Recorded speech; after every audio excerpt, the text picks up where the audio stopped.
እስመ ቀርበት መንግስተ ሰማያት መንግስተ ሰማያት ቀርባለችና ንስሐ ግቡ እንዲል ንስሐ ማለት ተጸጸተ ንስሐ ሲሆን መጸጸት ብቻ አይደለም። ከመጸጸት በኋላ ደግሞ መመለስ ደግሞ አለ። ምን ማድረግ አለው? ከምን ወደ ምን ነው የምትመለሰው? ንስሐ ማለት ከኃጢአት ወደ እግዚአብሔር አይደለ? turn from sin እና turn to God የሚል ሐሳብ ይይዛል ማለት ነው። ስለዚህ ንስሐ መጸጸትን መመለስን ወይም አንድን ነገር ምን ነው ባላደረኩት ማድረጌ ይህን ነገር ማለቴ አጥፍቻለሁ ተሳስቻለሁ ብሎ ማሰብ ማለት ነው። ስለዚህ ከኃጢአት ወደ ክርስቶስ መመለስ ይሄ ንስሐ ገባ የሚባለው አንድ ሰው እንደዚህ ነው። ለምንድን ነው ንስሐ የምንገባው? ሁሌም ያው ሲነገር ቅዳሴያችን ላይ የማይቀር ምንድነው? ንስሑ እስመ ቀርበት መንግስተ ሰማያት ይላል ዲያቆኑ አይደለ? ወንጌል ከመነበቡ በፊት ሁሌም ደግሞ ያው ንስሐ ግቡ ማለታቸው አይተው መጽሐፍ ይናገራል። ቤተክርስቲያንም ንስሐ ግቡ ማለቷን አላቆመችም። አሁን ብዙ ሰው እዚህ ጋር ምናልባት ንስሐ ያልገባቸው ወንድሞች እህቶች ትኖራላችሁ። ምናልባት ንስሐ ከገባችሁ ብዙ ዓመት የሆናችሁ ሰዎች ትኖራላችሁ። አንዳንዶቻቸው ምንድነው ንስሐ ለምንድነው ንስሐ መገባው እንዲህ ምን አጠፋው ከሌላ ሰው አለይም የሚል ሰው አይታጣምና ንስሐ ለምን የሚለው ሐሳብ እዚህ ጋር ብናነሳው ጥሩ ነው። የመጀመሪያው አታምኑኝም እንጂ ሁላችሁም እዚህ ያላችሁ ኃጢአተኞች ናችሁ እንዴ? ይሄን ቅር የሚለው አለ ወይም የማያምን ሰው አለ? ምናልባት አንዳንድ ሰው ራሱን ጻድቅ የሚቆጥር እኔ እኮ ከሰው ጋር ልጣለም ከትምህርት ከዶር ትምህርት ከዛ ውጪ አንዳንዴ ካፌ ከዛ ውጪ የሚል ሰው እንዳይኖር ብዬ ነው። አንዳንድ ሰው ለራሳችን ኃጢአት የማይመስሉን ግን በእግዚአብሔር ፊት እንዴት አጸያፊ መሆኑን ማናቃቸው ብዙ ነገሮች ይኖራሉ። እንኳን እግዚአብሔርን ሰውንም እንኳን ሳታውቀው ታሳዝነው የለ እንዴ አይደለ? ምን ነው በንግግሬ ቅር አሰኘው እንዴ ሳላቀ በደልኩ እንዴ ብንለው አልነሰው እንዴ ሳናውቀው እግዚአብሔር የበደልናቸው ብዙ ነገር ሊኖሩ ይችላሉና በመጀመሪያ ኃጢአተኛ መሆንህን ማመን መቻል አለበት። ቅዱስ ጳውሎስ ይህንን ደጋግሞ እንዳናፍርበት ቅር ማለት ጥያቄም እንዳያስነሳ አድርጎ ነው የመለሰው። ምንድነው ያለው? ማንም ጻድቅ የለም፣ ሁሉም የእግዚአብሔር ጸጋ ጎድሏቸዋል፣ ሁሉም በድለዋል እንዴ። ሁሉም ላለፉት ብቻ አይደለም ለኛም እየነገረን ነው። በድለሃል በደል የሌለው ሰው የለም እያለን ግልጽ ነኝ። ሰው ከዛ ነው የሚነሳው ማለት ኃጢአተኛ ነኝ በደል አለብኝ በእግዚአብሔር ፊት መቆም አልችልም ብሎ ማሰብን ይጠይቃል። ሁሉም ሰው ኃጢአተኛ ስለሆነ ሁሉም ሰው በደለኛ ስለሆነ ንስሐ ያስፈልጋል ያለው ለዚህ ይገርማችኋል። የጌታችን የኢየሱስ 12 ሐዋርያት አንዱ የሆነው ዮሐንስ በመልእክቱ እንደዚህ ይላል። የሚታያችሁ ጥቅስ አንብቡት። አንደኛ ዮሐንስ መልእክት ላይ ምዕራፍ 1 ቁጥር 8 ላይ እንደዚህ ይላል፣ ኃጢአት የለብንም ብንልና ምንድነው ያለው? ራስን እየሸወድክ ነው። ራሳችንን እናስታለን። እውነትም በእኛ ዘንድ የለም። እውነት በእኛ ዘንድ ከሌለ ውሸት ነው ማለት ነው አይደለ? ኃጢአት የለብኝም ማለት በራሱ ምንድነው? በራሱ ኃጢአት ማለት ነው ራሱ። ለምን ኃጢአት የለብኝም ማለት ውሸት ነው፣ ሐሰት ነው። እውነት በአንተ ዘንድ የለም ይላል ሐዋርያው ዮሐንስ። እንደዚህ ያለው እኛስ ምን ልንል ይገባል? በእውነቱ ኃጢአተኞች ነን ማለት ይገባል። ቁጥር 10 ላይ ደግሞ ዝቅ ብለው ኃጢአትን አላደረግንም ብንል ሐሰተኛ እናደርገዋለን፣ ቃሉ በእኛ ውስጥ የለም ያለ ቃሉ ሁሉም በድለዋል ስለሚል አልበደልኩም ካል ቃሉን ሐሰተኛ እያደረግክ ነው፣ እግዚአብሔርን ቃል እየተቃወምክ ነው ማለት ነው ይላል። እንደምታውቁት ሰው በሶስት መንገድ ኃጢአት ይሰራል። በምን መጀመሪያ ኃጢአቱን ያስበዋል አይደል? ከዛ ደግሞ እናናግረዋለን፣ ከዛ ደግሞ በተግባር አይደለ? ምናስበው አለ። ለምሳሌ የዝሙት ሐሳብ፣ ቂሙ፣ በቀሉ፣ ምቀኝነቱ ይሄ ከውስጥ የሚመጣ ጥላቻው ይሄ ውስጥ ሐሳብ ላይ ያለ ነው። በአንደበት የሚሰሩ ኃጢአቶች አሉ አይደለ? ለምሳሌ ዘፈን፣ መርገም፣ መሐላ፣ የእግዚአብሔር ስም በከንቱ ማንሳት አይደለ? ስድብ። እነዚህ ነገሮች ደግሞ በአንደበት የሚሰሩ ናቸው። በተግባር የሚሰሩ ደግሞ ያውጣቋቸዋለች።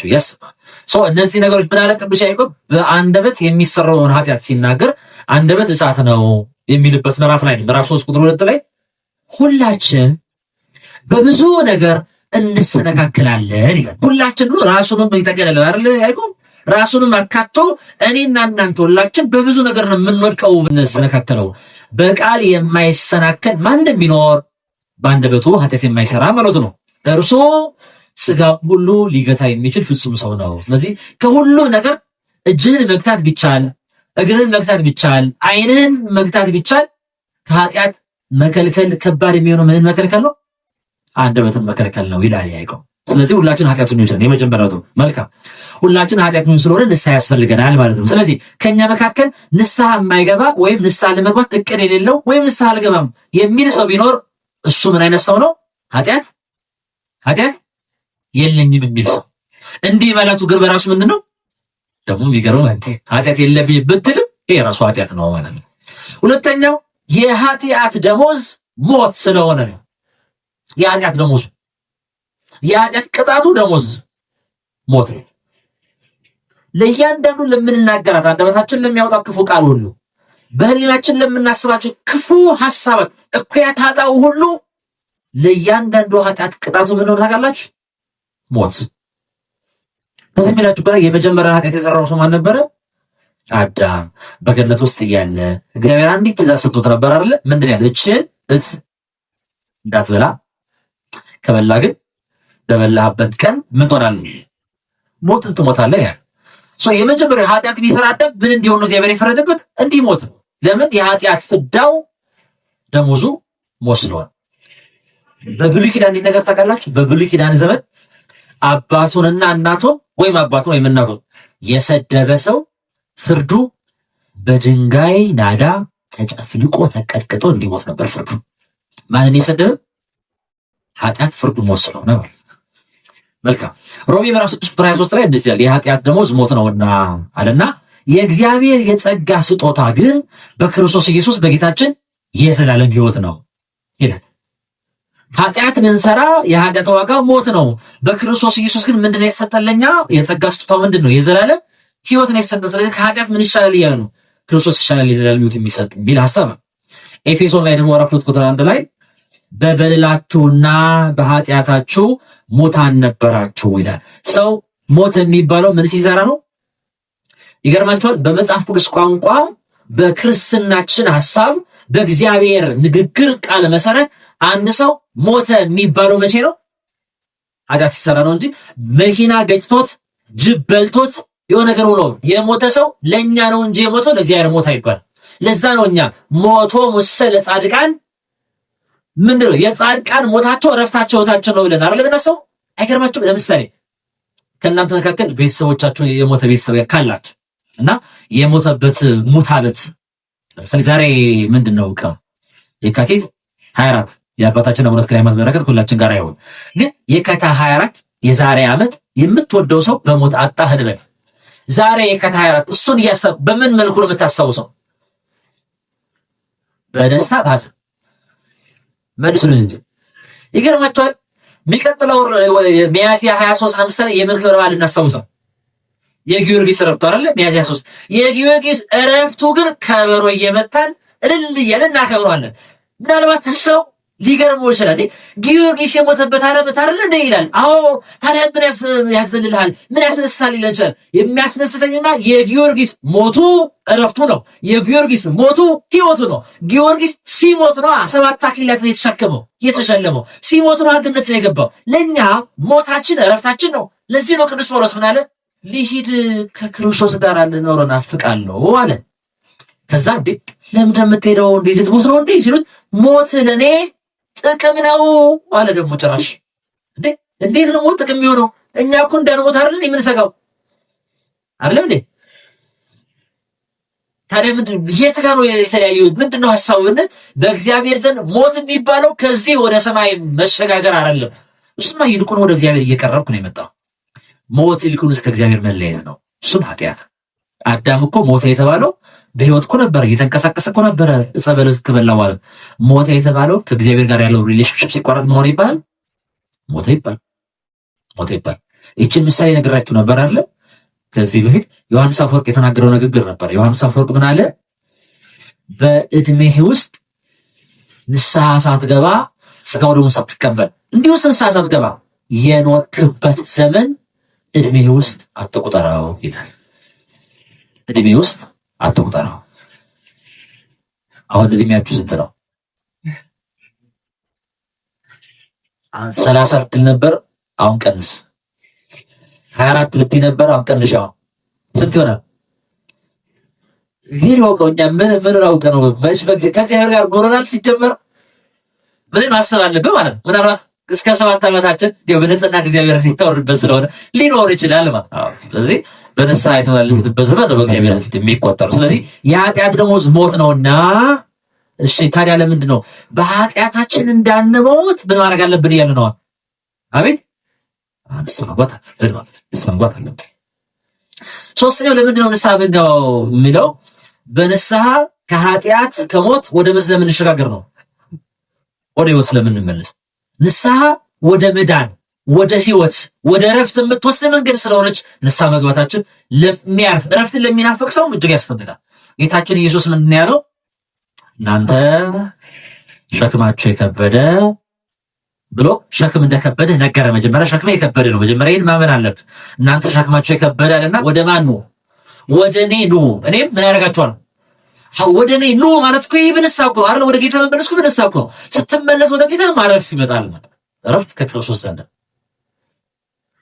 የሐዋርያት ሥራ ምዕራፍ 11 ቁጥር 18 ላይ እንደዚህ ይላል፣ እንኪያስ እግዚአብሔር ለአሕዛብ ደግሞ ለሕይወት የሚሆን ንስሐን ሰጣቸው። ለምን የሚሆን ንስሐ? ለሕይወት የሚሆን ንስሐን ሰጣቸው እያሉ እግዚአብሔርን አከበሩ ይላል።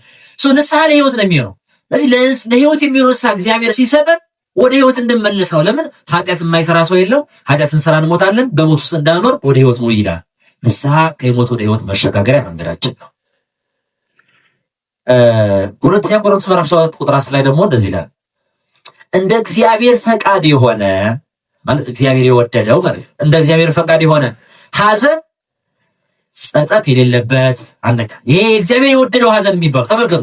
እግዚአብሔር የወደደው ሐዘንና እግዚአብሔር የማይወደው ሐዘን ለካ አለ። ይሄ ነገር በምሳሌ ነግራችኋል። እግዚአብሔር የሚወደው ሐዘን ምን አይነት ሐዘን ነው? ጥቁር መልበስን ነው? ፀጉር መንጨት ነው? እያለቀሱ ማደር መዋል ነው? ምን አይነት ሐዘን ነው እግዚአብሔር የሚወደው ብንል እግዚአብሔር የሚወደው እግዚአብሔር የፈቀደው ሐዘን አለና ጸጸት የሌለበት ወደ መዳን የሚያደርሰውን ንስሐን ያደርጋል ወይም ያመጣል ይላል። በብዙ ነገር ሰው ሊያዝን ይችላል። ሐዘንህ የእግዚአብሔር ፈቃድ ያለበት ሐዘን ሆኖ የምታውቀው አንደኛ ጸጸት የለበትም፣ ሁለተኛ ወደ ንስሐ ነው የሚያደርሰው። ወደ ንስሐ ሰው ኃጢአት ሲሰራ ህሊናው ሲጮህበት ምን ማድረግ ያምረዋል? መጠጥ፣ ጫት፣ ወደ ሱስ። ለምን? የሚጮኸውን የጭንቅላቱን ሐሳብ ዝም ማሰኘት ስለሚፈልግ ማለት ነው። አይደለም ኖ ለምን ነው ሰው በረኪና የሚጠጣው? ለመጥመስ ነው። ገመድ የሚገዛው ለምንድን ነው? ለመታነቀር። ለምንድን ነው? ላጋጠመው ችግር፣ ለመጣበት ጭንቅ፣ ማለፍ ላቃተው ነገር ሁሉ ማረፊያ መንገድ የሚያደርገው ምን ማድረግ ነው? ሱሳይድ ነው። ራስን መግደል እንደ ምርጫ ይቆጥራል። ለምን? ይህ የእግዚአብሔር ሐዘን ነው። አሁን ሰዎች ልስታችሁ ውስጥ ከ12 ሐዋርያት ሁሉም ጌታን ትተውት ሄደዋል አይደል? በመከራው ጊዜ ከሁሉም ሐዋርያት ደግሞ የሁለቱ ትንሽ ይብሳል። የመጀመሪያው ገና ጌታ ከመሰቀሉና ከመያዙ በፊት አይሁዳውያን ዘንድ ሄዶ ጌታ የት እንዳለ ልንገራችሁና 30 ብር ስጡኝ ያላቸው 30 ብር መዘኑለት። ሂዶ ጌታ ሲጸልይ የነበረበትን ቦታ ጌቴሴማኒ የሚባለው ቦታ ሂዶ እኔ ሄጄ ምስለው እሱ ነው ኢየሱስ ያዙት ብሎ ጠቆሞ ስሙ አሳልፎ ይሰጠዋል። ማነው ይሄ? ይሁዳ አስቆሮታዊ ይሁዳ። ሁለተኛ ደግሞ ጌታ ሆይ እኔ ሌሎቹ ሐዋርያት ቢክዱ ራሱ እኔ አልክድም ብሎ ሲመጻደቅ የነበረው በኋላ ግን አንተ ከጌታ ጋር ነበር ሲባል አረ እንደ ሲምል ሲገዘት ይሄን ሰው አላቆም ሲል የነበረ ሰው ነበር። ማን ይዘው? ጴጥሮስ። ሁለቱም ጌታን ክደውታል። ከይሁዳ ክደት ግን የጴጥሮስ ክደት ይበልጣል። ለምን በሉ? ይሁዳ ጌታን አሳልፎ የሰጠው ጠልቶት አይደለም፣ መካድን ፈልጎ አይደለም። ይሁዳ ሲሰምን ነበር መስላት።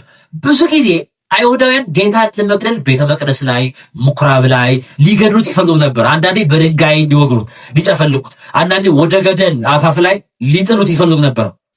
ለምንድን ያልገደሉት ጌታ? ሁሌም ሲመጡ በመካከላቸው አልፎ ሄደ። ይሰወርባቸውና ያመልጣቸው ነበር። ለምን? ቀኑ ግን አልደረሰ፣ ጊዜው ግን አልደረሰ ቢላቸው ነበር። አይሁዳውያን ብዙ ጊዜ ሊይዙት ፈልገው ሳይይዙት እያዩት በፊታቸው እያለፈ ይሄን ነገር አይቷል ይሁዳ። አሁን ምንድን ነው የይሁዳ ሐሳብ? እኔ የት እንዳለ ጌታ እሰጣቸዋለሁ፣ ብር ስጡኝ እላቸዋለሁ። ብሬን እቀበልና ጌታ የት እንዳለ አሳያቸዋለሁ። እነርሱ ደግሞ ሊይዙት ሲመጡ እንደለመደው አልፏቸው ይላል። እሱም ያመልጣል፣ እኔ ብሬን ይዤ እቀራለሁ። አልያዝነውም ቢሉ ራሱ የራሳቸው ጉዳይ፣ እኔ ስራዬን ጨርሻለሁ ብሎ ሊያተርፍ ነበር ሐሳቡ። የእሱ ሐሳብ ብሩንም ይዞ ጌታንም አትርፎ ነበረ። ያሰው ነገር አልሆነም። የምርም ሲወጡ ጌታ ተያዘላቸው፣ የምርም ተገረፈ፣ የምርም መከራ ተቀበለ። መስቀል ላይ ሲወጣ አልቻለም። ይሁዳ ምን አለ? ተመልሶ ወደ አይሁዳውያን ሄደና ምን አደረገ? ያደረገው ነገር ምንድነው? ንጹሕ ሰው አሳልፌ ሰጥቻለሁ ብሎ የሰጡትን 30 ብር ጥሎላቸው ሄደ ነው የሚለው። አልተመለሰም? የተመለሰ ይመስላል አይደል? ከዛ ሄደና ለካ ያዘነው የእግዚአብሔር ፍቃድ ሐዘን አልነበረውም። ያዘነው በራሱ ነውና ለራሱ ኃጢአት የራሱ ቅጣት ፈለገ። ሄዶ ታንቆ ሞተ ነው የሚለው። ይሁዳ ታንቆ ነው የሞተው። ከዛም ታሪክ ያለው ይገርማል። ታንቆ ሲሞት ከገመዱ ወድቆ መሬት ላይ ተዘርግፎ ሆዱ ተቀዶ የሆድ ዕቃ ወጥቶ ተሰቃይቶ ነው የሞተው ይሁዳ። ከሱ የባሰውን ጌታን የካደው ጴጥሮስን ተመልከቱ። 3 ጊዜ ክዶት፣ ከ3 ጊዜ ክደት በኋላ ዶሮ ጮሆ መካዶ ትዝ ሲለው ምንድን ያደረገው? ወደ ውጭ ወጣና መራራ ይቀራል። መራራ ለቅሶን አለቀሰ። አሁን የሆነ ከሁለቱም ሐዘን የማን ሐዘን ይበልጣል? የማን ሐዘን ነው እግዚአብሔር የፈቀደው? አንድ መዝሙር አለ፣ የጴጥሮስን እንባ ስጠኝ እልሃለሁ ቢል መዝሙር ታስታውሳላችሁ? ይሄን ነው የይሁዳ ሳይሆን የጴጥሮስን እንባ ስጠኝ። እንባው ኃጢአቱን ያጠበው ነው። የይሁዳ ራሱን ለማነቅ ነው ያደረሰው። ሐዘን የሚባለው ይሄ ነው። ንስሐ ወደ ህይወት የምታደርስ መንገድ ነች ማለት። ይሄ ነው አራተኛው የመጨረሻ ምክንያታችን። ያው ንስሐ ካልገባን በኃጢአታችን እንሞታለን ነው። የኃጢአት ደሞዙ ሞት ነው ብለናል። እግዚአብሔር ደግሞ ወደ ህይወት እንድንመለስ ይፈልጋል። ንስሐ ባትገቡ እንዲሁ ትጠፋላችሁ ይላል መጽሐፍ ቅዱስ። ለምሳሌ በሉቃስ ወንጌል በምዕራፍ 10 ቁጥር 13 ላይ ጌታችን ኢየሱስ ክርስቶስ ሲያስተምር 2 ከተሞች ነበሩ ስብከቱን የማይሰሙ ባደረገው ትምህርት በሰጣችሁ ተአምራት ንስሐ የማይገቡ ኮራዚ የምትባልና ቤተሳይዳ የሚባሉ 2 ከተሞች ነበሩ። ጌታ እንደዚህ ብሎ አስጠነቀቃቸው። ምን አለ? ወዮልሽ ኮራዚ፣ ወዮልሽ ቤተሳይዳ፣ በእናንተ የተደረገው ተአምራት በጢሮስና በሲዶና፣ ይገርማቸዋል። ጢሮስና ሲዶና የድሮ ከተሞች ናቸው። በጢሮስና በሲዶና ተደርጎ ቢሆን ማቅ ለብሰው ጠመን ላይ ተቀምጠው ከብዙ ጊዜ በፊት ንስሐ በገቡ ነበረ። እናንተ ግን ምን አልደረጋችሁም እያላቸው ነው። እናንተ ግን ትምህርቴን ሰምታችሁ ንስሐ አልገባችሁም። ነገር ግን በፍርድ እኔ ጌታ ለፍርድ ሲመጣ በፍርድ ቀን ከእናንተ ይልቅ ለጢሮስና ለሲዶና ይቀለላቸዋል። ይቀለል። ለምን? ለጢሮስና ለሲዶና እንዲያስተምር የተላከው ነብዩ ኤልያስ ነበረ። ኤልያስ ሲያስተምር ነበር በዛ ድርቅ ጊዜ። እኔ ግን የኤልያስ ጌታ መጥቼ ሳስተምራችሁ ተአምር በፊታችሁ ሳደርግ ንስሐ አልገባችሁም። ስለዚህ ከነሱ ይልቅ ለእናንተ የበለጠ ፍርድ አለ፣ ከእናንተ ይልቅ ደግሞ እነሱ የቀለለ ፍርድ ይጠበቅባቸዋል።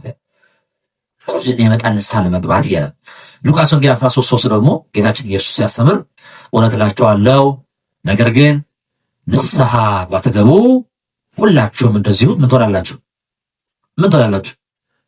ከጥፋት ያድነን ይላል መጽሐፍ ቅዱስ። መልካም። አሁን በዚህ ምክንያት ይሄ የንስሐ ኔሴሲቲ ንስሐ እንድንገባ የሚያደርጉት ሪስኖች እነዚህ ናቸው። ለምንድን ነው ንስሐ እንድንገባው ብትባል ምልክታቸው ምክንያቶች እነዚህ ናቸው። ንስሐ ባልገባ በኃጢአቴ እሞታለሁ። የኃጢአት ደሞዝ ሞት ነው። ንስሐ ወደ ህይወት ወደ መዳን የሚደረግ ጉዞ ስለሆነ ወደ እግዚአብሔር ልመለስ ብዬ ነው መልሳችን። መልካም። እንግዲህ ንስሐ መግባት የምፈልጉ ከሆነ እንዴት እንግባ? ንስሐ ነው።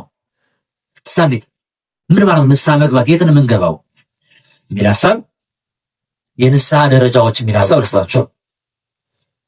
የንስሐ ደረጃዎች የመጀመሪያው የንስሐ ደረጃ ኃጢአትን ማድረግ ነው። ይነበባል፣ ይታያል አይደል? ኃጢአትን ማድረግ ነው። ማሰብ፣ ኃጢአትን ማወቅ፣ ሪመምበረስ ምንድን ተዘክሮት ኃጢአትን ነው አለን። ይሄ ተዘክሮት ኃጢአት ሰው ኃጢአትን ካላወቀ በእግዚአብሔር ፊት ምን በድያለሁ ብሎ ይቆማል። እናንተ ምን በድያለሁ ይላል። መጨፈርን እንደ መዝናናት ከቆጠርከው፣ ጫትና ሰላጣና ጎመን እኩል ካደረግከው ምኑ ንስሐ ትገባለህ አንተ? ከዛ በኋላ ማን ንስሐ ይገባል? አይ እግዚአብሔር እኮ አትደሰቱ አይልም ብሎ የሚሰክረውን የሚጨፍረውን ሰውዬ መዝናናት ካረግ እንዴት ንስሐ ሊገባች? ኦሪት ዘዳግም ላይ ምዕራፍ 9 ቁጥር 7 ላይ አምላክህን እግዚአብሔርን በምድረ በዳ እንዳስቆጣኸው ምን እንዳረከው ከግብፅ ሀገር ከወጣሁበት ቀን ጀምሮ ወደዚህ ስፍራ እስከመጣችሁበት ድረስ በእግዚአብሔር ላይ እንዳመጻችሁ ምን እንዳደረጋችሁ አስብ አትርሳ ይላል። በደላቸውን እያስታወሳቸው ነው። እንዲህ እንዳደረግ፣ እንዲህ እንደበደልክ፣ እንዲህ እግዚአብሔር እንዳሳዘንከው አትርሳው፣ ንስሐ ትገባበታለህና ነው። ሕዝቅኤል ደግሞ በትንቢቱ ምዕራፍ 36 ቁጥር 31 ላይ ክፉን መንገዳቸውንና መልካም አይደለውን ስራቸውንም ታስባላችሁ። ምን ታደርጋላችሁ? ማሰብ። ስለ በደላቸውና ስለ ርኩሰታቸው ራሳችሁን ምን ታደርጋላችሁ? ትጸየፍ። ራስን የምትጸየፈው በደል እንዳለ ስታውቅ። ለምሳሌ አንድ ሰው ጠዋት ተነስቶ ፊቱን ሳይታጠብ ቢወጣ እና ፊቱ ላይ የተለያዩ ነገሮች ቆሻሻ ነገር ቢኖርበት ሰው ካልነገረው ፊቱ ሊታጠብ ይችላል? ይታጠብ። ጥሩ እንዳለ እንዳማረበት ያማረበት መስሎት ክላስ ሊመጣ ይችላል። አንተ ፊት ላይ ያለውን ነገር ብትጠርገው ይሻላል፣ ይሄ ነገር አለብህ ብትለው እንዴ አለብኝ ነው ብሎ ሊታጠብ ይችላል። ሰው የሆነ ነገር እንዳለበት በደል፣ ኃጢአት፣ ርኩሰት እንዳለበት ሲያውቅ ነው ራሱን የሚጸየፈው። ራስን ስትጸየፍ ደግሞ ወደ መታጠብ ትመጣለህ። ማን ነው የሚያጥበው? እግዚአብሔር። በንስሐ የሚያጥበው እሱ። በደልን ያላወቀ ሰው ብዙ ጊዜ ይቸገራል። አንድ ሰው ምን አለኝ፣ ሕክምና ላይ ነውና ብዙ ጊዜ ይጠጣል ሰውየው እና ጉበቱ ትንሽ ታሟል እና ለምን የምትጠጣው ለምን የምትሰክረው ክርስቲያን ነህ ብዬ ጠየቅኩት። እንዲህ ወደ ጨዋታ እንትን ጀምር ብዬ ምን አለኝ መሰላችሁ? አይ እኔ እኮ ሰክሬ ከሰው ጋር አልጣለም፣ ቀጥ ብዬ ነው ቤቴን በገባው አለኝ። አሁን ለሱ ኃጢአት ምንድነው? መጣላት ብቻ መስከሩ ችግር የለውም ማለት ነው። አንዳንዴ ለእኛ ኖርማል ብለን የያዝናቸው በእግዚአብሔር ግን በእውነት አጸያፊ የሆኑ ነገሮች አሉ። ሰው ጥያቄያችሁ ምንድነው ታዲያ? አሁን እኔ የሰራው ስራ ኃጢአት ይሁን አይሁን እንዴት ነው የማውቀው? የሰራው ስራ እንዴት ነው ቼክ የማደርገው ካላችሁኝ፣ ቼክ የምታደርጉበት ነገር ልስጣችሁ። ራሳችሁን የምትመዝኑበት፣ ራስን ከቃሉ ጋራ ራስን ከእግዚአብሔር ሕይወት ጋራ ማነጻጸር እኮ። የክርስቶስ መልክ አለ፣ ንጹሕ ባህሪ የሆነ የእኛ መልክ ደግሞ አለ፣ በኃጢአት ያደፍ መልካችንን ከክርስቶስ መልክ ጋር እናስተያየውና የጎደልን እንሞላለን በንስሐ። ለምሳሌ ራስን ቼክ የምታደርግበት አንዱ ምንድነው? አስርቱ ቃላት ናቸው። አስርቱ ቃላት ናቸው። አንዱ ምን ይላል? ከኔ በቀር ሌሎች አማልክት አይሁኑልህ። ምናልባት እዚህ ያላችሁት ሌሎች አማልክት የላችሁ ቢያናስ አንድ አምላክ ነው ያላችሁ ያስባል። ሁለተኛ ለተቀረጹ ምስሎች አትስገድላቸው፣ አታምልካቸው። የተቀረጸ ምስል አናመልክም እኛ አንሰግድም እኛ። መልካም። ሶስተኛ ግን አንብቡት። የእግዚአብሔር አምላክን ስም ምን አለ? በከንቱ እግዚአብሔር ምንድን ነው ያለው? የእግዚአብሔር አምላክን ስም ምን አለ? ማይ ጋድ ክርስቶስን ጂሰስ የሚሉና ሌሎች የእግዚአብሔር ስም በከንቱ በቀል በጨዋታ የምናነሳቸው የሉም። ይህ መለኮታዊ ስም በከንቱ ማንሳት እግዚአብሔር የሚያሳዝን ነው። የሰንበትን ቀን ተቀድሰው ዘንድ አስብ። ሰንበት ቅድስት ነች። የቅድስና ስራ ይፈልጋል። ሰንበት ሲሆን ሰው የት ሄዳል?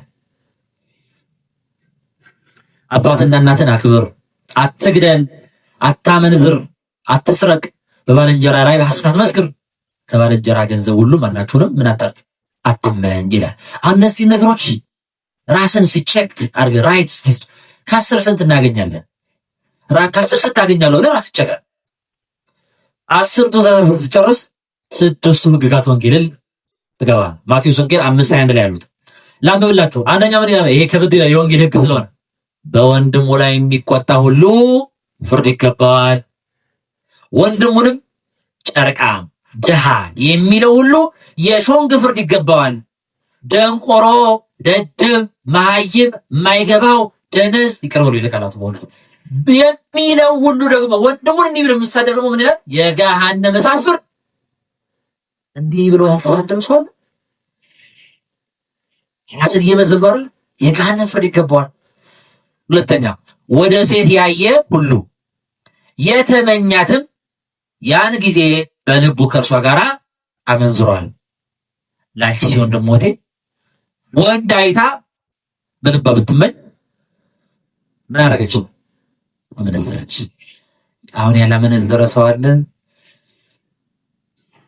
ሶስተኛ ይህ እንኳን ለባለ ትዳሮች ያለ ዝሙት ምክንያት ሚስቱን የሚፈታ ሁሉ አመንዝራ ያደርጋታል። ይሄን አራተኛ ከቶ ምን አታድርጉ? አባቴ ሙት ሚል ሰው የለም። ማርያምን፣ ሚካኤልን፣ ገብርኤልን ይድፋኝ እንዲሁ እንትና የገባበት ጉድጓድ ሚል ሰው የለም። እንትናን አጥንት ውጋኝ ሚል ሰው የለም። ጌታ ደግሞ ምን አለ? ከቶ አትማሉ፣ በሰማይም ቢሆን አትማሉ፣ ሰማይ ዙፋኔ ነችና፣ በምድርም አትማሉ፣ የእግሬ መረገጫ ነችና፣ በራስህም አትማል፣ ጥቁር ፀጉርን ነጭ ማድረግ የማትችል ሰው ነህና። ታዲያ ምን እንበል? እውነት ከሆነ እውነት፣ ካልሆነ ሐሰት በለው። በሰማይ አትማሉ ሲል አንድም ይሄ ሌሊት አይንጋልኝ፣ ይሄ ሰማይ አናቴ ላይ ይፍረስ ምትሉት ምንለው ማላል አትማሉ። አንድም በሰማይ ባሉት ቅዱሳን አትማሉ፣ በሚካኤል በገብርኤል በአርሴማ በተክልዬ እንዳትምሉ ማለት ነው። በእግዚአብሔርም ቢሆን በምድርም አትማሉ። ጉድጓድ ተናርጎ ይዋጣኝ ምንለው ብዙ ነገር አለ። ብቻ አትማሉ። አንድም ምድር ላይ በሚገኙ ወዳጆቻችሁና ወዳጆቻችሁ አትማሉ። እናቴን ይንሳኝ፣ አባቴ ሞት፣ ወንድሜን እከሌን እህቴን አትበሉ። በራስህ አትማል። በራስህ እንዲያርገኝ ሆርሜን ቸብጠን ለፈከከ አላህ አትማሉ አለ። ጥቁር ፀጉርህን ነጭ ማድረግ አትችልምና እውነት የሆነውን እውነት ያልሆነውን ሐሰት ይልና ከዚህ የወጣውን እንዲህ ብሎ ቢብለውን ከክፉ ነው። ማን ነው ክፉ የተባለው? ሰይጣን ከዲያብሎስ። አቤት ስንት ኃጢአት ነው የሰራው አናውቀው። አምስተኛ ቀኝ ጉልጭህን በጥፊ ለሚመታ ይሄን ታውቁታላችሁ። እናውቀዋለን እንጂ ሁለተኛው ደግሞ አዞርለት። በሰማያት ላለ አባታችሁ ልጆች ትሆኑ ዘንድ ጠላቶቻችሁን ውደዱ፣ የሚረግሟችሁን መርቁ፣ ለሚጠሏችሁ መልካም አድርጉ፣ ስለሚያሳድዷችሁ ጸልዩ ይላል። እዚህ ላይ የት ነው ያለ ነው? በእግዚአብሔር ፊት መቆም የሚገባ ሰዎች እኔ እዚህ ቁሜ ማስተማር እናንተ ገብታችሁ መማር ያለብን ሰዎች አይደለም። እንደ ጀርነቱ ያቆመ ሰዎች እኮ ነው። እዚህ ላይ ምናልባት ራሱን አይ ደህና ነኝ እዚህም ጥሩ አግኝቻለሁ የሚል ሰው ካለ ስድስቱ ቃላተ ወንጌል ላይ ልግባ። ማቴዎስ 25 ላይ ነው። ስድስቱ ሕግጋተ ወንጌልና ስድስቱ ቃላተ ወንጌል ይለያያሉ። እሺ ስድስቱ ሕግጋተ ወንጌል የመጀመሪያዎቹ ናቸው። ስድስቱ ቃላተ ወንጌል መጨረሻ ላይ ጌታ በጎቹን በቀኙ ኃጥአንን በግራ ባቆመበት ጊዜ የጠየቃቸው ጥያቄዎች ናቸው። ምንድን ናቸው? ተርቤ አብልታችሁኛልና፣ ተጠምቼ አጠጥታችሁኛልና፣ እንግዳ ሁኜ ተቀብላችሁኛልና፣ ታርዤ አልብሳችሁኛልና፣ ታምሜ ጠይቃችሁኛልና፣ ታስሬ ወደ እኔ መጣችኋልና ጠይቃችሁኛልና። እነዚህን ማድረግ ጌታ ይጠይቃል። እነዚህ ነገሮች ወደ ሐዲስ ይበልጥ ቅዱስ ጳውሎስ የጠቀሰው ደግሞ ልስጣችሁ። በገላትያ ምዕራፍ 5 ቁጥር 19 ደግሞ የሥጋ ስራ እና የመንፈስ ፍሬዎች ብሎ ይጠቅሳቸዋል። የመንፈስ ቅዱስ ስራ የክርስቲያን ስራዎችና በኃጢአት የምንሰራቸው ስራዎች የሥጋ ስራዎች ደግሞ ይጠቅሳል። መጽሐፍ ቅዱስ ላይ እንግቡቴን ገላትያ ምዕራፍ 5 ቁጥር 19 ጀምሮ ይናገራል። የሥጋ ስራ የተገለጠ ነው። እነዚህም ምንድናቸው? ይነበባል አይደል? ከኋላ የመጀመሪያ ምን ይላል?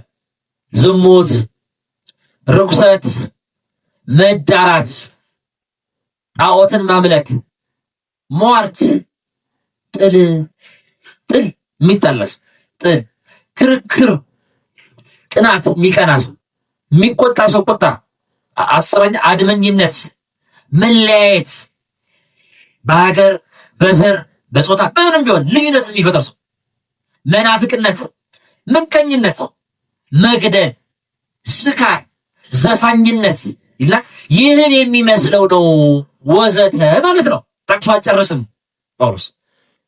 እንዲህ የሚመስለው ነው አለና ይህን የሚያደርጉ የእግዚአብሔርን መንግስት አያዩ ወይም አይወርሱ።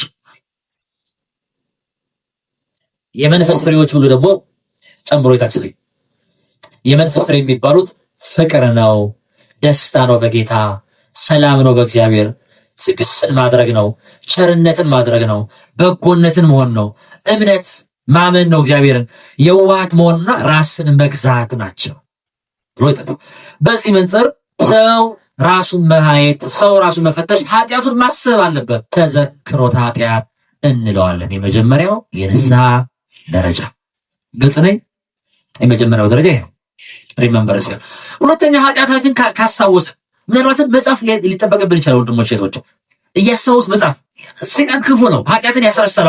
እንዳንበድል አድርጎ ለማቆም ኃጢአትን ያስረሳል። እያስታወስ መጽሐፍ በድያለሁ፣ እንዲህ ሰርቻለሁ፣ እንዲህ አጥፍቻለሁ ያለ መጽሐፍ ሊጠይቅ ይችላል። ምረሳው መመዝገብ መቻል ማሰብ መቻል አለብን። ሁለተኛው ኃጢአታችንን ከዘከርን ካስታወስን ካወቀ በኋላ በኃጢአትን ተጸጽቶ ምን ማድረግ?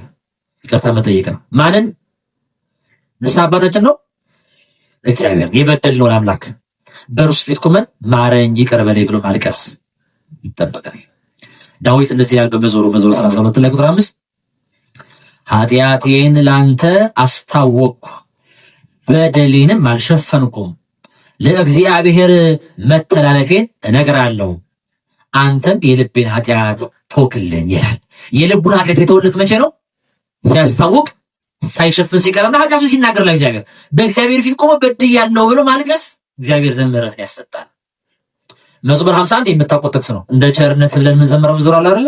እሱ ማለት ነው ከበደሌ ፈጽሞ ጠበኝ ከኃጢአቴም አንጻኝ፣ ከኃጢአቴ አንጻኝ ምን ነው ማለት እኔ መተላለፌን አውቃለሁና ኃጢአቴም ሁልጊዜ በፊቴ ነውና አንተ ብቻ በደልኩ ክፉም አደረግኩኝ የሚለው አንተን ብቻ በደልኩ በፊትም ክፋትን አደረግኩ ብሎ ቅዱስ ዳዊት ይናገራል። በእግዚአብሔር ፊት ግልጽ መሆን ንስሐ መግባት። ይሄ ምሳሌ ይስጣችሁ ከመጽሐፍ ቅዱስ ጌታችን ኢየሱስ ክርስቶስ የሚጸድቀው ምን አይነት ሰው ነው? ምን አይነት ሰው ነው? በእግዚአብሔር ንጹህ የሚባለው እግዚአብሔር የሚወደው ምን አይነት ሰው ነው አለና ሁለት ሰዎችን በምሳሌ ይጠቅሳል።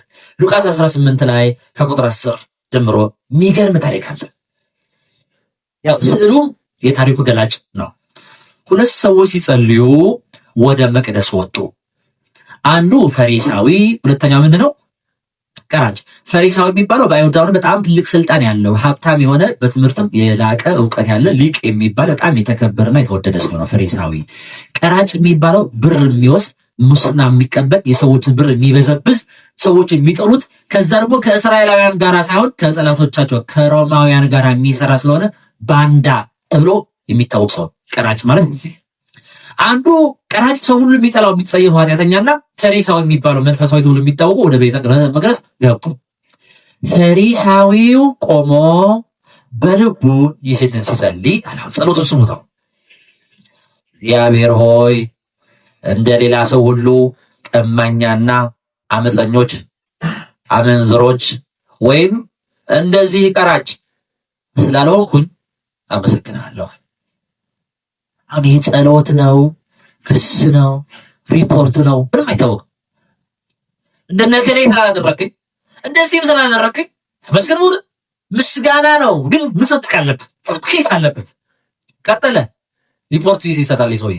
በየሳምንቱ 2 ጊዜ እጦማለሁ። አይሁዳውያን በነገራችን ላይ ማክሰኞና ሐሙስ የመጾም ልምድ አላቸው። በ2 ጊዜ እጾማለሁ በየሳምንቱ። ከማገኘው ሁሉ አስራት አወጣለሁ። ለማን ነው የሚነግረው? ለእግዚአብሔር። ሁሉን የሚያውቀውን እግዚአብሔር እንዴት ብሎ ሪፖርት እያቀረበ አሁን የጸሎት ተብሎ ማለት ነው። አሁን ወደ ቀራጩ እንውሰድ። ቀራጩ ግን በሩቅ ቆሞ አይኖቹን ወደ ሰማይ ሊያነሳ እንኳን አልወደደም። ነገር ግን አምላክ ሆይ እኔን ኃጢአተኛውን ማረኝ እያለ ደረቱን ይደቃ ነበር። ጌታ እንደዚህ ያለ እላችኋለሁ ከዚያ ይልቅ ከፈሪሳዊ ይልቅ ይህ ቀራጭ ጻድቅ ሆኖ ወደ ቤቱ ተመለሰ። ራሱን ከፍ የሚያደርግ ሁሉ ይዋረዳልና ራሱን ግን የሚያዋርድ ከፍ ይላል። በእግዚአብሔር ፊት ራስን ማዋረድ ማለት ይሄ ነው። መቆም ባንተ ፊት አይገባኝም፣ ኃጢአተኛ ነኝ ብሎ ማሰብ። ምንድነው? እኔ አንተ ፊት የምቆም ሰው አይደለሁም ቢል መዝሙር ነበር አይደል? እንደሱ ማለት ማስብ ይሄን መዝሙር እያስታውሱ ማለት መቆም የሚገባኝ ሰው አይደለም። መላእክት እንኳን በፊቱ ሲቆም 2 ክንፋቸው አይናቸውን ሸፍነው፣ በ2 ክንፋቸው እግራቸውን ሸፍነው፣ በ2 ክንፋቸው ይበራሉ። በአንተ ፊት አንተን ማየት አይገባንም፣ በአንተ ፊት መቆም አይገባንም ሲሉ ሚካኤል እንዲህ ብሎ የሚገዛለት ጌታ እኛ እንዴት እየተገዛለት ይሆን ብለን አስባለን። በሞት እንደ ቀራጭ አይናቸውን እንኳን ቀና ማድረግ አሳፍሮ ወደ ምድር እያየ ደረቱን እየደቃ ሎርድ ጂሰስ ክራይስት ሃቭ መርሲ ኦን ሚ ሲል። በነገራችን ላይ ይህ ጸሎት በጣም ብዙ ቅዱሳን አባቶቻችን ሲጸልዩት የነበረ ጸሎት ሲጸልዩ ሎርድ ጂሰስ ክራይስት ሃቭ መርሲ ኦን ሚ ሲል። የኛ ቤተክርስቲያን በጣም ኦርቶዶክስ በጣም ልክ ስለሆነች ወደኛ መጣችሁና እግዚኦ መሐረነ ክርስቶስ የሚል ጸሎት አለ። ኑዛዜ በእግራችን ላይ መንገድ ስትሄዱ፣ ፈተና ላይ ስትሆኑ፣ አስቸጋሪ ጊዜ ስትሆኑ ጸሎት እንኳን ቢጠፋባችሁ አቡነ ዘበሰማያትን የሚረሳ ሰው የለም አይደለ? አቡነ ዘበሰማያት ካልክ በኋላ ይህን ጸሎት ጸልዩ። ጌታ ኢየሱስ ክርስቶስ ሆይ እኔን ኃጢአተኛውን ማረኝ። ጌታ ኢየሱስ ክርስቶስ ሆይ እኔን ኃጢአተኛውን ማረኝ። በአጭሩ በግዕዙ እግዚኦ መሐረነ ክርስቶስ፣ እግዚኦ መሐረነ ክርስቶስ ማለት ነው። ይህ ሰው ይህን ጸሎት ይጸልይ። ይህን ጸልዮ ጌታ ምን አለ? ይህ ሰው ጸድቆ ወደ ቤቱ ተመለሰ።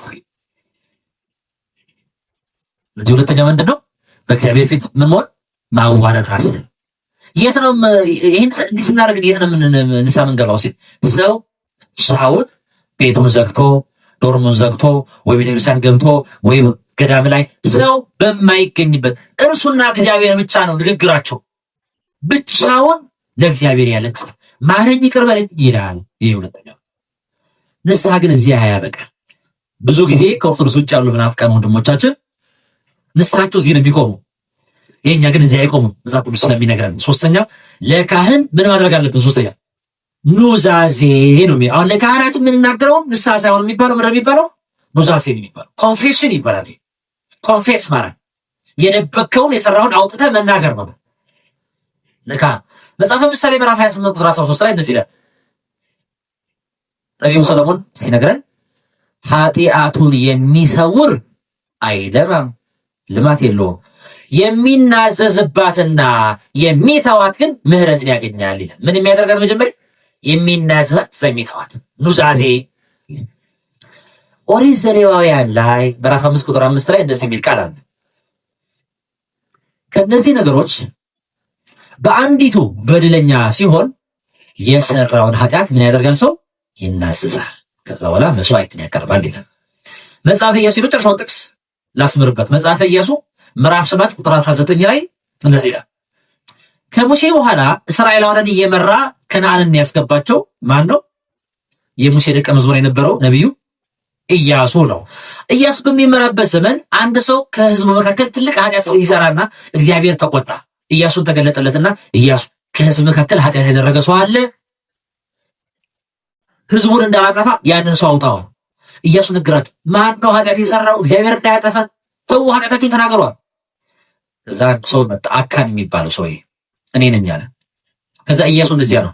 ኢያሱ አካንን እንደዚያ ነው፣ ልጅ ሆይ ለእስራኤል አምላክ ለእግዚአብሔር ክብር ስጥ፣ ለእርሱም ምን አድርግ? ለማን ተናዘዝ?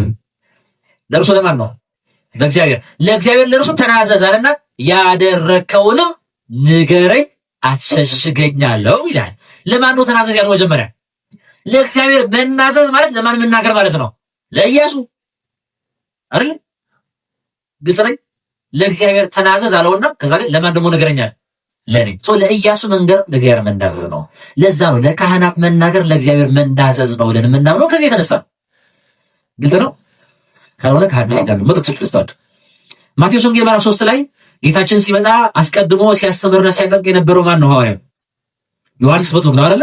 ዮሐንስ መጥምቅ ሲያስተምር እንግዲህ ያን ጊዜ ኢየሩሳሌም፣ ይሁዳም ሁሉ በዮርዳኖስ ዙሪያ ያለ ሀገር ሁሉ ወደ እርሱ ወደ ዮሐንስ ይወጡ ነበረ ይልና ኃጢአታቸውንም እየተናዘዙ በዮርዳኖስ ወንዝ ከእርሱ ምን ይደረጉ ነበረ? ይጠመቁ ነበር። ኃጢአታቸው ምን ያደረጉ? ለዮሐንስ እየተናገሩ ይናዘዙ ነበር ማለት። ያዕቆብ ደግሞ እንደዚህ ብሎ ያዘናል። ምን አለ? ያዕቆብ 5:16 ላይ እርስ በርሳችሁ በኃጢአታችሁ ምን አድርጉ? ተናዘዙ፣ ትፈወሱም ዘንድ እያንዳንዱ ስለሌላው ይጸልይ። እኔ ለአንተ አንተ ለእኔ ጸልይልኝ፣ የጻድቅ ሰው ጸሎት በሰማይ እጅግ ኃይልን ታደርጋለች በማለት ኑዛዜ እንዳለ መጽሐፍ ይተካራል። መልካም። ለምንድን ነው ለካህን የምንናዘዘው? ለምን መናዘዙ ጥሩ ነው። እሺ፣ ግን ለምን ለኔ እኔ እጄ ለጓደኛዬም ለኔ እኔ በአደባባይ በዚህ በአውደ ምሕረት ለምን ኃጢአቴን ዘርዝሬ ለምን አልነግራቸውም? እያንዳንዶቻችን እየወጣ ለምን ኃጢአታችን በዚህ በአውደ ምሕረት አንናገረው? ለምን ለካህን የምንናገረው ይባል 3 ነጥቦችን ላስይዛችሁ።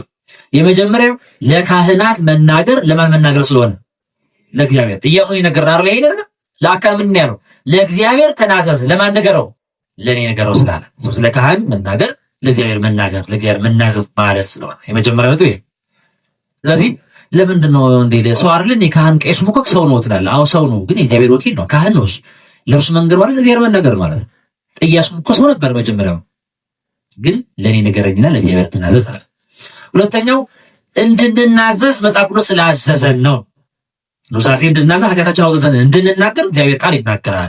ይሄ አሁን የጠቀስኩላችሁ የያዕቆብ ምዕራፍ 5 ቁጥር 16 ላይ ወይም ግብረ ሐዋርያት ላይ የሐዋርያት ሥራ ምዕራፍ 19 ቁጥር 18 ላይ ላንብላችሁ። የመጨረሻው ጥቅስ የሐዋርያት ሥራ ምዕራፍ 19 ቁጥር 18 ላይ የጌታ የኢየሱስ ስም ተከበረ፣ አምነው ከነበሩት እጅግ ብዙ ሰዎች ያደረጉትን እየተናዘዙና እየተናገሩ ይመጡ ነበረ። ወደ ሐዋርያት እኮ አምነዋል፣ ክርስቲያኖች ናቸው፣ ግን የሰሩትን ኃጢአት እየተናዘዙና እየተናገሩ ወደ ሐዋርያት ይመጡ ነበር። ስለዚህ እንድንናዘዝ መጽሐፍ ቅዱስ ስለሚያዝ ነው። ሶስተኛውና ዋናው ለካህናት የምንናዘዝበት ኃጢአታችን ለቄስ ለካህን ለንስሐ አባቶች የምንናገርበት ካህናት የእኛን ኃጢአት ይቅር የማሰኘት ስልጣን እግዚአብሔር ሰጥቷቸዋል። ከባድ ነው ወገን፣ ማመን ይከብዳል። ተሰጥቷቸዋል። እግዚአብሔር ቸር ነው። መጽሐፍ እንደዚህ ይላል ዮሐንስ ወንጌል ምዕራፍ 20 ቁጥር 21 ላይ ኢየሱስ ጌታችን ትንሣኤ ዕለት ከተነሳ በኋላ በሩን ሳይከፍት ገብቶ ለሐዋርያት ከተገለጠ በኋላ ሰላም ለእናንተ ይሆናላችሁ አይደለ? ከዛ እንደዚህ አላቸው፣ ይህንን ብሎ አለባቸውና መንፈስ ቅዱስን ተቀበሉ፣ ኃጢአታቸውን ይቅር ያላችኋቸው ሁሉ ይቀርላቸዋል፣ የያዛችሁባቸው ተይዞባቸዋል አላቸው። ለማን እንደዚህ አይነት ስልጣን የሰጣቸው? ለሐዋርያት። ኃጢአታቸውን ይቅር ያላችኋቸው እግዚአብሔር ይፍታ፣ እግዚአብሔር ይቅር ያላችኋቸውን ይቀርላቸው፣ ኃጢአታቸውን ይታቀባሉ ከኃጢአታቸው። የያዛችሁባቸው ውጉዝ ያላችኋቸው ኃጢአታቸው የተያዘባቸው ደግሞ ይያዝባቸዋል። አይገርምም? እግዚአብሔር የእኛን ኃጢአት ይቅር ለማለትም ላለማለትም እንደ ዋስትና እንደ መስፈርት ያስቀምጠው የማንን ስልጣን ነው? ካህናትን። እናንተ ያደረጋችሁት እኔ ያደርጋችኋል። ለምን? እግዚአብሔር የሚሰራው በማን ላይ ስለሆነ? በማን ላይ ስለሆነ? በካህናት ላይ ስለሆነ። አንድ ጥቅስ ጨምርላችሁ ማቴዎስ 16:19 ላይ ጌታችን ሐዋርያትን ሰብስቦ ሰዎች እኔን ማን ይሉኛል አላቸው። ብዙ ነገር ቢሉት፣ አንዳንዶቹ ዮሐንስ ከሞት ተነስቷል ይሉሃል፣ አንዳንዶቹ ኤልያስ ከሰማይ ወረደ ይሉሃል፣ አንዳንዶቹ ከነቢያት አንዱ ተነስቷል ከሞት ይሉሃል ብለው ሐሜት ነገሩት። ሰዎች ምን ብሎ እንደሚያሙት ማለት ነው። መልካም ሰዎች እንደዚህ ይበሉ፣ እናንተስ ማን ትሉኛላችሁ ብሎ ጌታችን ኢየሱስ ጠየቃቸው። ጴጥሮስ ምንድን ያለው? አንተ ክርስቶስ የሕያው እግዚአብሔር ልጅ ነህ ብሎ አረ መሰከረው። ጌታ ደግሞ አከብሮ አደነቀው። ስምዖን ወልደ ዮና የዮና ልጅ ሆይ ይሄ ሥጋና ደም ሳይሆን የሰማይ አባቴ የገለጠልህ አንተ አለት ነህ፣ በዚህች አለት ላይ ቤተክርስቲያንን እሠራታለሁ፣ የሲኦል ደጆችም አይችሏትም አለና ለጴጥሮስ አባታችን በረከቱ ከሁላችን ጋር ይሁን እንዲህ አለው። ምን አለው? የመንግሥተ ሰማያትን መክፈቻዎች ተወዎ መራሁት ለአቡነ ጴጥሮስ ወድንግልና ለዮሐንስ። ቅዳሴያችን አይደል? ተውህቦ መራሁት ለአቡነ ጴጥሮስ፣ ለጴጥሮስ መራሁት ማለት መክፈቻ ተሰጠው ማለት እኮ። የመንግሥተ ሰማያትን መክፈቻ እሰጥሃለሁ። ምን ማለት ነው ይሄ? በምድር የምታስረው ሁሉ በሰማያት የታሰረ ይሆናል፣ በምድር የምትፈታው ሁሉ በሰማይ የተፈታ ይሆናል። ምን ማለት ነው? ማሰር ማለት አሁን በገመድ በሰንሰለት ነው ቄሶች የሚያስሩን ካህናት ማለት ነው ወይ? የሰው የነፍሳችን እስራት በምንድን ነው? በኃጢአት ነው። በምድር ላይ ኃጢአቱ ይቅር ያላላችሁት እናንተ ንስሐ ያልገባ እናንተ ላይ በእጃችሁ ያልቆረበ ሰው ኃጢአታችሁ በእናንተ ያልተፈታ የታሰረ ነው። በምድር ስለታሰረ በሰማይ ታስሯል። በምድር አንተ የፈታኸው ግን በሰማይ ምን ይሆናል? አይገርምም? ይህ ስልጣን የተሰጠው ለማን ነው? ለካህናት፣ ለጴጥሮስ። ጨረሻ ላይ ያው ቅዱስ ጳውሎስ ምን አለ? እግዚአብሔር በልጁ በጌታ በኢየሱስ ክርስቶስም እንዳስታረቀን ከራሱ ጋር የማስታረቅን አገልግሎት ደግሞ ለእኛ ሰጠን ይላል። እኛ ስንበድል ከእግዚአብሔር ስንርቅ እኛን ከእግዚአብሔር ጋር ከክርስቶስ ጋር የሚያስታርቁን ምናዎቹ ናቸው? ቅዱሳን ናቸው፣ ሐዋርያት ናቸው ማለት ነው። ይህን እንድታነቡት። መልካም። ለካህናት በዚህ መልኩ መናዘዝ ይገባል። በአደባባይ መናዘዝ ይገባል ወይ? በአደባባይ መናፍቃን እንደዚህ ያደርጋሉ። እኔ ጌታን ከመቀበሌ በፊት ብሎ እንዲህ አድርጌ በዚህ ወጥቼ በዚህ ገብቼ ብዙ ነገር ያወራሉ። እኛ ኦርቶዶክሳን እንደዚህ አይነት ፊት እንደዚህ አይነት ሃይማኖታዊ ስርዓት የለን። በድብቅ ለካህን ለንስሐ አባት ብቻ አይደለም የምንናገረው። ለምንድን ነው? የመጀመሪያው አሁን እኔ እዚህ ቆሜ ብዙ ኃጢአቴን ዘርዝሬ ብነግራችሁ 3 ጉዳቶች ይደርሳሉ። 3 ጉዳቶች። የመጀመሪያው ማታስቡትና የማታውቁት ኃጢአት ላስተምራችሁ ይችላል። አላስተምራችሁ። ለምሳሌ እኔ ይገርማችኋል፣ እንደዚህ አድርጌ መድኃኒት አድርጌ ወደ አንድ ሀብታም ሰው ሄድኩኝና ሰላም ስለው ሀብታው እንዳለ ወደ ባንክ ቡኬ ገባ። እንዲህ አይነት ኃጢአት ስለቸ ነበር ብን ሰማን ያለው ሰውዬ ይጽፋት አንድች ነገር ማለት ነገር ለካለች ማለት ነው። ሬዝም ቢሆን ይበድደት በማቀቀው ታዲያ ማጨር መንገድ አይደል እንዴ ብሎ ኃጢአት ሊማር አይችልም። አይችልም። ሰው ሳያስበው ኃጢአት ልታስተምረው ይችላል ማለት ነው። ልክ ህፃናት ቲቪ ላይ ቲክቶክ ላይ ሞባይል ላይ ዝም ብሎ ሲጫወቱ ኃጢአት ሲያዩ ኃጢአት እንደሚማሩት ሁሉ ማለት ነው። እኔ ለነሳህ የነገርኳችሁ ኃጢአት እናንተ ማታውቁት አዲስ ነው እንዴ ለካ እንደሚደረጋል ብላችሁ ብትይዙትስ ኃጢአት ያሳስባል። ኃጢአት ያስበራልና በአደባባይ ንስሐ አይገባም። በእውነት የመጀመሪያው። ሁለተኛው ኃጢአትን እዚህ ዘርዘራይ ብናገር ከዛ ሌላ ቀን በመጣ ትማራላችሁ ተቀምጣችሁ እዚህ ማን ነው ያ እንዲህ ያደረገው ሰው የመጣው አትሉኝ? ማን ሰው ያደርግኛል ከእናንተ ዞር ብላችሁ አታዩ። ደግሞ ቁማ ያስበራል ደፋር እኛ እንኳን እንዳንተ አልሰራንም ግን ተቀምጠናል እያላችሁ ትመጻደቃላችሁ። ሆነ ሰው ለመፍረድ አይመችም። ይመቻል ሰው ኃጢአት ብናገር ሰው እንዴ ያነሰው ነው እንዴ ጭራሽ ዲያቆን አተምነው አንተ ጥሩ ሰዎች ይመስላሉ እኮ ሲያስተምሩ ብላችሁ ብዙ ለመፍረድ እውነት ፈተና ይሆናችሁ። ሰው እንዲፈርድ ስለሚያደርግ በአደባባይ ኃጢአት መናገር አይገባም። ሶስተኛ ባትፈርዱም እንኳን ተጽናናላችሁ። እንዴ ይሁን ለኃጢአት ሰርቶ ነው እንዴ ሲያሉ ታዲያ ጥሩ ነኝ እኔ እኮ ደህና ነኝ ማለት ነው። እዚህ አንፃር ጻድቅ ነኝ እኔ ማለት ነው። እንደሱ እኮ ተሰራው እንዴ እሱ እኮ ይፈራው ብላችሁ በኃጢአታችሁ ከማዘንና ከማልቀስ ወዲያ ምን ታደርጋላችሁ? አይ ሲኮነማ ደህና ነኝ ማለት ነው ታላላችሁ ማለት ነው። እኔ ይገርማችኋል በቃ ጸሎት በጣም ሰነፍ ነኝ። በሳምንት አንዴ ወይ በወር አንዴ ጸሎት ማድረገው ቤት ጧት ብቻ ጸሎት የሚያደርገው ይላል እንዴ ሰማይ ጥሩ ሲል እንዴ ጸሎት ጧት እኔ ያስኩት ሊሆን ይችላል ማለት ነው። ጥሩ አይደለም ነገር ማለት ነው። ስለዚህ በአደባባይ መናዘዝ ለብዙ ኃጢአት ስለሚጋብዝ ለንስሐ አባት የተደረገበት ነገር ለዚህ ነው። መልካም ለካህን ስንናዘዝ እንግዲህ ካህን ንስሐ አባት መያዝ እንዳለባቸው እየነገርኳችሁ ነው አይደል? በሌላ ነገር ግን ንስሐ አባት ይኖራቸዋል ግዴታ ማለት ነው። መልካም ለካህን ሂደን ስንናዘዝ ምንድን የምናደርገው? ብዙውን ይፈራል። አሁን ንስሐ ነው ፈልጌ ምን ልበላቸው አባቴን ንስሐ ልግባ ነው ብላቸው እንዲሁ ላግኞትና ይምኮሪ ብዬ ልጀምር ብሎ ይናገራል። ንስሐ ሲገባ በተለይ ሲናዘዝ ሰው ምን ማድረግ አለበት? ሶስት ነጥቦችን እንገባለን።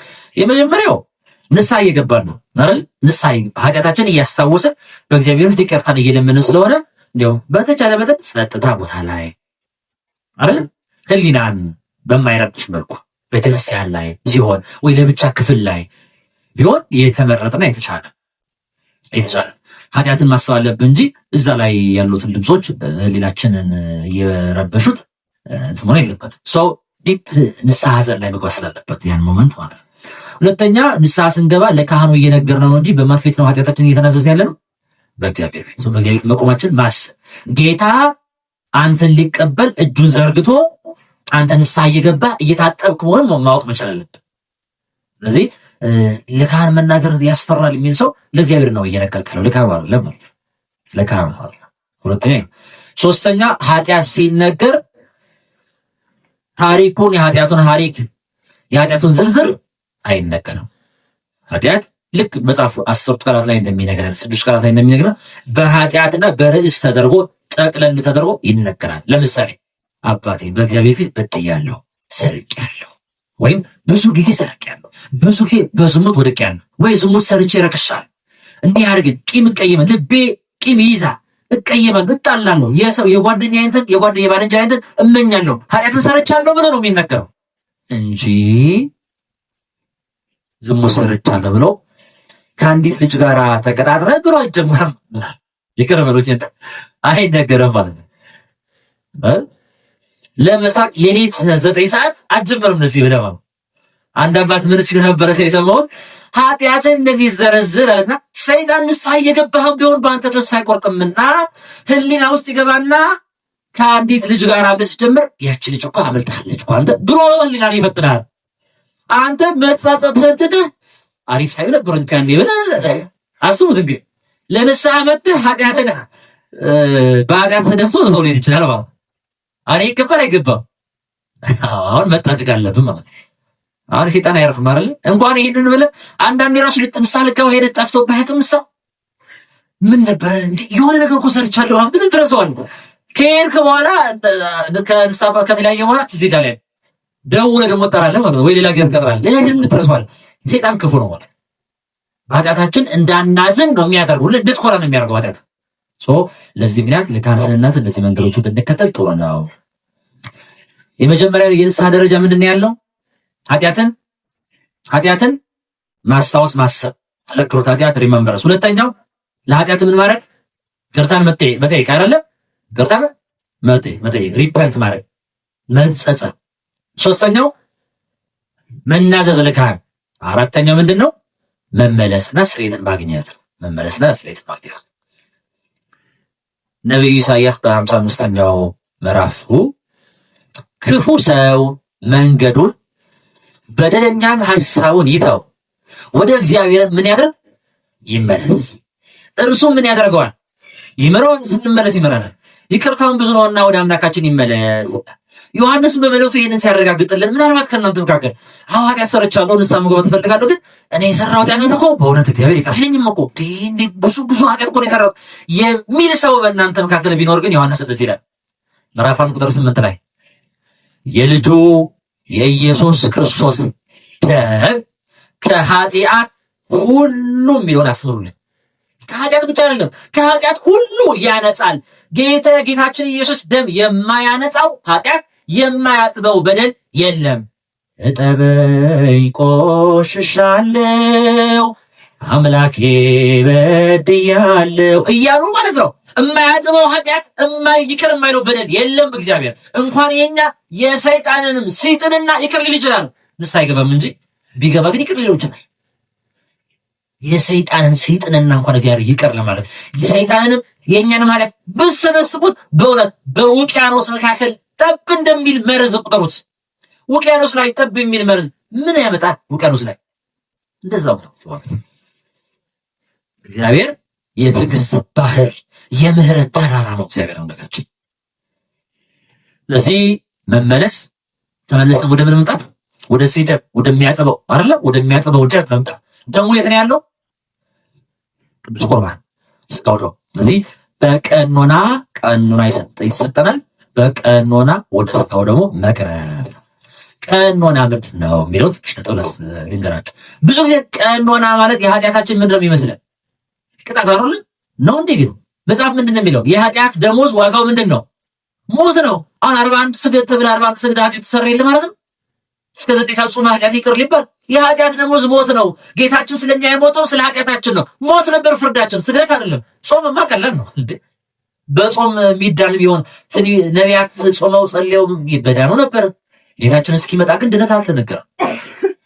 ታዲያ ቀኖና ምንድን ነው? ቀኖና ማለት ስርዓት ማለት አይደለ? መለኪያ ማለት ነው። መለኪያ ማለት ነው። ቀኖና ምንድን ነው? ቅጣት ሳይሆን ምንድን ነው? ትምህርት ነው፣ መማሪያ። ወደ ኃጢአት ውስጥ አልነበርን? ወደ ጽድቅ መመለስ ፈልገን የለ? የኃጢአት ክፉነትን የጽድቅ መልካምነትን ማስተማሪያ መንገድ ነው ቀኖና። ስግደት የሚሰጠን፣ ጾም የሚሰጠን፣ ምጽዋት የሚሰጠን። ቀኖና የኃጢአታችን ዋጋ አይደለም፣ የጽድቅ ልምምድ ነው። ከነበርንበት የኃጢአት ዓለም ውስጥ ተነስተን እግራችን ስግደትን እንዲማር፣ እጃችን ምጽዋትን እንዲለማመድ፣ አንደበታችን ወዳችን ሆኖ በጾም እግዚአብሔር እንድናስደስተው ከወደቅንበት ኃጢአት ወደ ጽድቅ የመመለሻ የጽድቅ መንገድ ነው እንጂ የኃጢአት ዋጋ ነው። የኃጢአት ዋጋ የክርስቶስ ደም ነው፣ ሞት ነበርሽ። የመጨረሻው የቀኖና ብዛት የኃጢአትን ብዛት አያሳይም።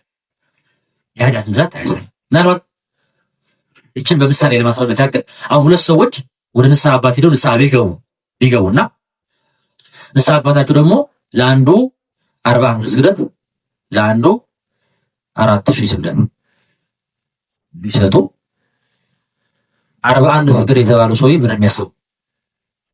ስንት ስግደት ሰጥቶ 4000? ምንድን ነው የሰራው? ምንድን ነው የበደልከው? ጄኖሳይድ ነው የፈጸምከው ሊለው ሁሉ ይችላል አይደል እንዴ? እሱ ደግሞ ስንት ነው የተሰጠው ይባል? ይሄማ ትንሽ 41 ነች እኮ ምን እንኳን በደልኩ ሌላ ነው ማለት ነው። የቀኖና ብዛት የስግደት ብዛት ግን የኃጢአትን ብዛት አያሳይም። እንዲያም ብዙ ጊዜ ትምህርተ ኖሎት የሚባል የካህናት ትምህርት ላይ ለንስሐ ልጆቻቸው ትንሽ ኃጢአት ሰርቻለሁ ብሎ ለሚያምን ሰው አይደል ያው ያስታውቃል እንኳን ንስሐ ሲገባ ሰው አባቴ ንስሐ መግባት ፈልጌ ትንሽ ኃጢአት የሰራሁት ብዙም እንትን አይልም፣ ግን እንዲሁ ንስሐ መግባት ፈልጌ ቢል ሰው ብዙ ኃጢአት አልሰራውም ቢል ሰው የኃጢአት ትንሽ የሌለው በአንዲት ኃጢአት ገሃነመ መግባት እንዳለ ለማስረዳት ብዙ ስዕለት ተሰጥቷል። እንዳይመካ አይኔ ቆም ዝም ማለት ብሎ እንዳይል ማለት ነው። ብዙ ኃጢአት የሰራው እኔ ካህነኝ እግዚአብሔር አምላክ እኔን የመሰለ እንዴት እኔን ይቅር ይለኛል ብሎ ለሚያስበው ሰው ደግሞ አንተን መነጀ እንዴ አንተን እነከሬ ብዙ ኃጢአት ይቅር ይል እግዚአብሔር። ስለዚህ 45 ቀን ምን እንዳይል ነው ብዙ ኃጢአት ሰርቻለሁ ብሎ 4000 ቢሰጥ አይ ማን ይሰደው አሁን ይሄን እግዚአብሔር ይቅር አይለኝም ብሎ ተስፋ እንዳይቆርጥ ትንሽ ቀን ባይሰጥቷል አባቶቻችን። የቀኖና ብዛት የኃጢአትን ብዛት አያሳይ። ከዚህ በኋላ የሚቀረን ምንድነው? የጌታችን ኢየሱስ ክርስቶስ ለኛ የተቆረሰውና የፈሰሰው ቅዱስ ሥጋውና ክቡር ደሙን በመቀበል ንጹህ ቅዱስ እንደ መላእክት ክቡር ሆነን በእርሱ ፊት መቆም ነው። ሥጋው ደሙን ተቀበለን በንስሐ ታጥበን ስሙን ለመቀደስ መንግሥቱን ለመውረስ ያብቃን። ለንስሐ